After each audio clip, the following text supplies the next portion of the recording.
Assalamualaikum teman-teman, apa kabar hari ini? Semoga sehat selalu ya.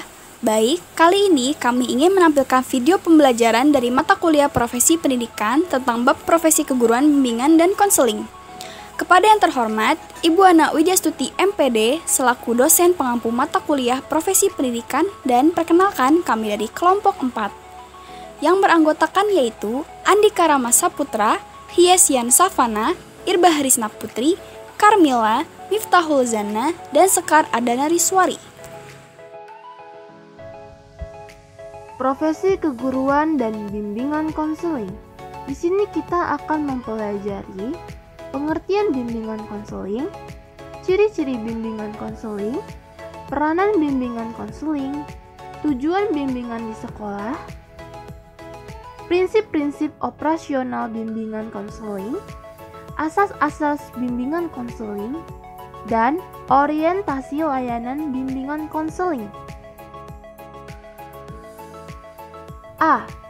Pengertian bimbingan konseling. Secara etimologis, bimbingan dan konseling terdiri atas dua kata, yaitu bimbingan atau guidance dan counseling, merupakan bagian yang integral. Thohirin 2011-15.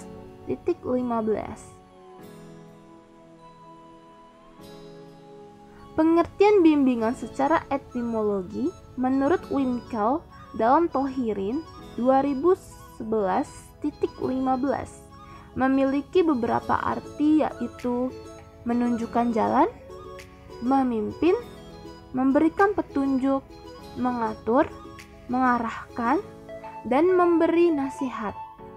Counseling dalam kamus dikaitkan dengan kata counsel, yaitu nasihat, to obtain counsel, anjuran, to give counsel, dan pembicaraan, to take counsel. Counseling secara etimologis berarti memberikan nasihat, anjuran, dan pembicaraan dengan bertukar pikiran. Thohirin 2011-21-22. B. Ciri-ciri bimbingan konseling. Ciri-ciri bimbingan. 1. Suatu proses yang berkesinambungan. 2. Suatu proses yang membantu individu. 3. Bantuan bermaksud agar individu bersangkutan dapat mengembangkan dan mengarahkan dirinya secara optimal sesuai dengan kemampuan dan potensinya. 4. Memberikan bantuan agar individu dapat memahami keadaan dirinya dan mampu menyesuaikan dengan lingkungannya. Ciri-ciri konseling. 1. Dilaksanakan secara individual. 2. Dilakukan dalam suatu perjumpaan tatap muka. 3. Untuk pelaksanaan konseling dibutuhkan orang yang ahli. 4. Tujuan pembicaraan dalam konseling ini diarahkan untuk memecahkan masalah yang dihadapi klien. Selanjutnya, peranan bimbingan dan konseling. Hayo, udah pada tahu belum apa aja sih peranan bimbingan dan konseling itu? Yang pertama ada bimbingan belajar, yaitu seperti cara belajar baik secara kelompok ataupun individual. Kemudian, cara bagaimana merencanakan waktu dan kegiatan belajar, dan cara mengatasi kesulitan-kesulitan yang berkaitan dengan mata pelajaran tertentu.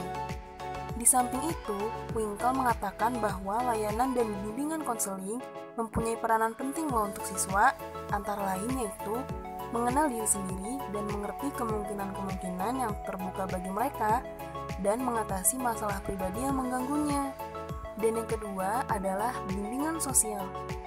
Menurut Abu Ahmadi, bimbingan sosial yang dimaksud seperti memperoleh kelompok belajar dan bermain yang sesuai, membantu memperoleh persahabatan yang sesuai, dan membantu mendapatkan kelompok sosial untuk memecahkan masalah tertentu. Dan yang ketiga yaitu bimbingan dalam mengatasi masalah-masalah pribadi. Dikemukakan oleh Downing bahwa layanan bimbingan sekolah sangat bermanfaat loh, terutama membantu agar siswa dapat menciptakan bahwa pengalaman belajarnya itu penuh arti, meningkatkan motivasi belajar siswa, dan menciptakan dan menstimulasi tumbuhnya minat belajar. D. Tujuan bimbingan di sekolah. Tujuan bimbingan dan konseling di sekolah untuk membantu siswa yaitu mengatasi kesulitan dalam belajar, mengatasi terjadinya kebiasaan yang tidak baik, mengatasi kesulitan yang berhubungan dengan kesehatan jasmani, mengatasi kesulitan yang berkaitan dengan kelanjutan studi, mengatasi kesulitan yang berhubungan dengan masalah sosial emosional di sekolah, mengatasi kesulitan yang berhubungan dengan perencanaan dan pemilihan jenis pekerjaan setelah mereka tamat. Downing juga mengemukakan bahwa tujuan layanan bimbingan dan konseling di sekolah sebenarnya sama dengan pendidikan terhadap diri sendiri.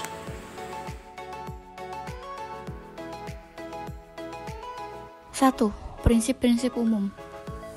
A. Karena bimbingan berhubungan dengan sikap dan tingkah laku dan individu. B. Perlu dikenal dan dipahami perbedaan individual daripada individu-individu. C. Bimbingan diarahkan kepada bantuan yang diberikan supaya individu yang bersangkutan mampu membantu atau menolong dirinya sendiri dalam menghadapi kesulitan. 2.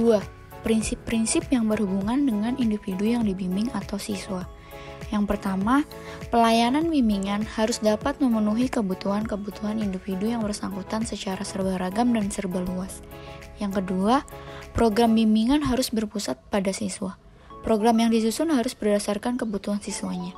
Yang ketiga, keputusan terakhir dalam proses bimbingan ditentukan oleh individu yang dibimbing. Keempat, individu yang mendapat bimbingan harus berangsur-angsur dapat membimbing dirinya sendiri. 3. Prinsip-prinsip khusus yang berhubungan dengan individu yang memberikan bimbingan. Konselor. Konselor adalah dipilih atas dasar kualifikasi kepribadian, kependidikan, pengalaman, dan kemampuannya. Karena pekerjaan bimbingan itu tidak dapat dilakukan oleh orang dengan demikian, orang yang bertugas sebagai pembimbing di sekolah harus dipilih atas dasar-dasar tertentu.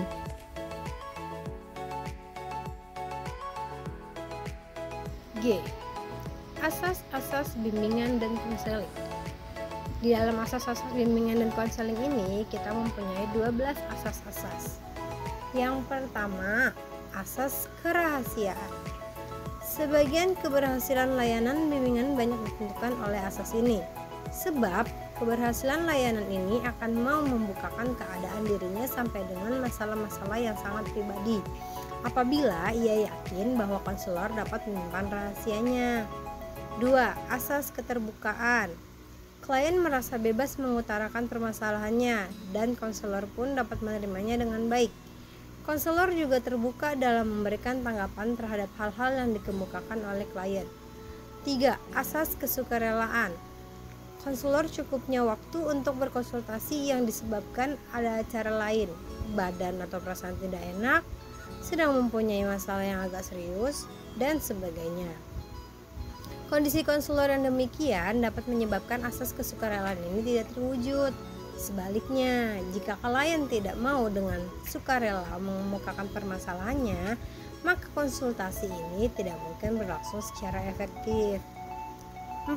Asas kekinian. Konselor jangan terperangkap dalam pembicaraan tentang masalah-masalah yang tidak lagi menjadi persoalan yang sedang dihadapi klien. 5. Asas kegiatan. Usaha layanan bimbingan dan konseling akan dapat berlangsung baik bila mana klien mau melaksanakan sendiri kegiatan yang telah dibahas dalam layanan itu. 7. Asas keterpaduan. Dalam pemberian layanan kepada klien, hendaknya selalu diperhatikan aspek-aspek kepribadian klien yang diarahkan untuk mencapai keharmonisan atau keterpaduan. 6. Asas kedinamisan. Sesuai dengan sifat keunikan manusia, maka konselor harus memberikan layanan seirama dengan perubahan-perubahan yang ada pada diri klien. 8. Asas kenormatifan. Maksud dari asas ini ialah usaha layanan bimbingan dan konseling yang dilakukan itu hendaknya tidak bertentangan dengan norma-norma yang berlaku. 9. Asas keahlian. Layanan konseling menuntut suatu keterampilan khusus. Konselor harus benar-benar berlatih untuk itu, sehingga layanan tersebut benar-benar profesional. 10. Asas alih tangan. Bila ditemukan masalah-masalah klien tersebut di luar bidang keahliannya, maka konselor hendaknya segera mengalihtangankan kepada ahli lain. 11. Asas tuturi handayani. Setelah klien mendapatkan layanan, hendaknya klien merasakan bahwa layanan tersebut tidak hanya pada saat klien mengemukakan persoalannya. Di luar layanan pun hendaknya makna bimbingan dan konseling tetap dapat dirasakan sehingga tercipta hubungan yang harmonis. 12. Asas kemandirian. Dalam asas ini, konseling sebagai sasaran layanan bimbingan dan konseling diharapkan menjadi individu yang mandiri dengan ciri mengenal dan menerima diri sendiri dan lingkungannya, mampu mengambil keputusan, mengarahkan serta mewujudkan diri sendiri.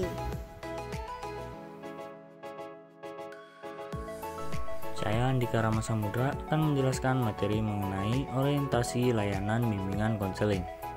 Layanan bimbingan dan konseling perlu memiliki orientasi tertentu, antara lain yang pertama yaitu orientasi individual. Setiap individu memiliki perbedaan pengalaman, pendidikan, sifat kepribadian, dan sebagainya. Hal ini harus menjadi perhatian dalam layanan dan bimbingan konseling. Yang kedua, orientasi masalah. Layanan bimbingan dan konseling harus bertolak dari masalah yang sedang dihadapi klien. Konselor hendaknya tidak terperangkap oleh masalah lain yang tidak dikeluhkan oleh klien. Jika klien menyampaikan informasi tentang masalah yang tidak ada kaitannya dengan yang sedang dikonsultasikan, maka konselor harus membawanya kembali kepada masalah yang sedang dihadapi. Yang ketiga, orientasi perkembangan. Menurut Havikhurst yang dikutip oleh Harlock pada tahun 1980, setiap remaja hendaknya mampu mewujudkan tugas-tugas perkembangan, antara lain mampu mengadakan hubungan baru dengan teman sebaya baik laki-laki maupun perempuan, dapat berperan sosial yang sesuai baik perannya sebagai laki-laki atau perempuan, menerima serta dapat memanfaatkan kondisi fisiknya dengan baik, mampu menerima tanggung jawab sosial dan bertingkah laku sesuai dengan tanggung jawab sosial, tidak tergantung secara emosional pada orang tua dan orang dewasa lainnya, menyiapkan diri terhadap perkawinan dan kehidupan berkeluarga, dan memperoleh nilai-nilai sistem etis sebagai pedoman dalam bertingkah laku serta dapat mengembangkan suatu ideologi.